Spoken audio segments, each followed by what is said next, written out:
JL Pisa Wi-Fi, top quality Wi-Fi Vendo machine. So hello guys, so tuturo ko sa inyo kung paano mag-disable ng Kiox mode para mapasok natin yung system ng machine natin, no? So pipindutin lang natin si power button ng 2 times plus volume up.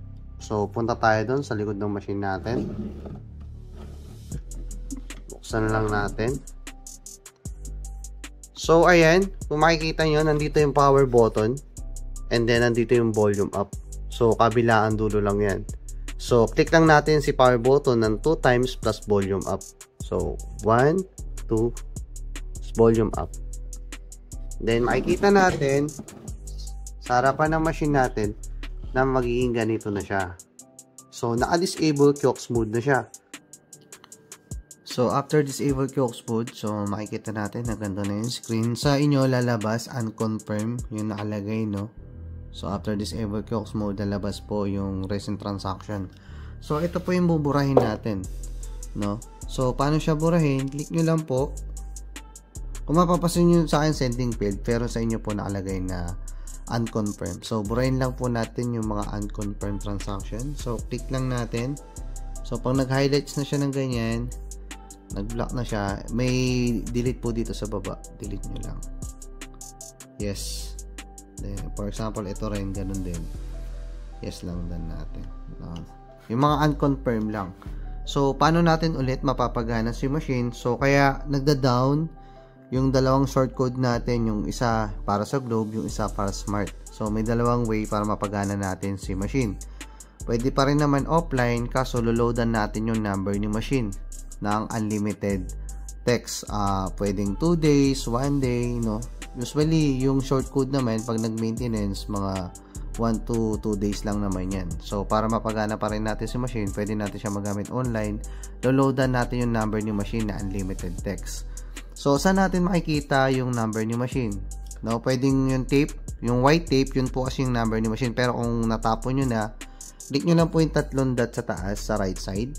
Click lang natin. Then, punta po tayo doon sa about. Ay, sorry. Click lang ulit natin. Punta tayo sa pinakababa, about.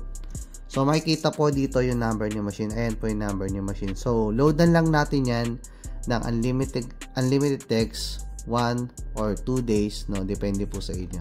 Mas maganda, 2 days na. Kasi pag bumalik na yung shortcode, pag naging okay na ulit yung shortcode, pwede na natin ulit magamit kahit hindi na natin niloloadan yung machine natin. So yun, pag naloadan nyo na unlimited text, pwedeng, kung depende sa inyo kung Globe ba yan or Smart yung mga number ng machine nyo, no, tignan nyo na lang sa Gcash, Gcash apps nyo, dyan na lang loadan para mas madali, no? Pwede rin naman online, ko-connect natin si machine online. So kailangan natin yung machine i-connect sa wifi natin. So paano natin gagawin yun? Swipe down nyo lang, click nyo lang yung wifi. Ito kasi connected na. And then, connect nyo lang doon sa pinakamalapit na wifi. Doon sa e-loading machine natin, no? Then, back lang natin. Pag connected na, punta tayo sa connection settings. So, dito sa connection settings, no? Pag na-load na natin ng unlimited text si machine, nilalagay natin siya sa SMS, GSMS. Kasi nga, itong dalawa na to yung affected yung shortcode niya. So, si SMS at si GSMS, ginagamit natin yan pag naka-unlimited text yung number ni machine. Ginagamit lang yan pag down tong dalawang shortcode. Katulad ngayon, down yung dalawang shortcode, ginagamitan natin siya ng unlimited text. So, ililipat natin siya sa SMS command. So, double check natin kung nandun na siya. So, SMS. Ganyan gagamitin natin. Pag wala kayong mga internet, no? Loadan lang natin ng unlimited text yung number. So, second, yung internet. So, kanina kinonect ko sa internet si machine. Kung gusto mo natin gamitin online, connect natin sa internet si machine. Tapos, lagay natin yung connection setting niya, internet. Gagana siya sa internet. So, ganun lang naman siya kadali. So, yun. Then, after nyo magawa yan, Kiox mode nyo na. So, ulitin ko lang dito sa connection settings. Ito po kasing dalawa to yung naapektuhan ngayon. So, nangyayari yan pag mag-e-end yung month. Usually, tinatamaan talaga yung mga shortcode na to. No? So, para gumana si machine, pwede natin siya i-connect sa internet. Lagay natin dito, internet connection. And then, connect natin si machine sa internet. Okay?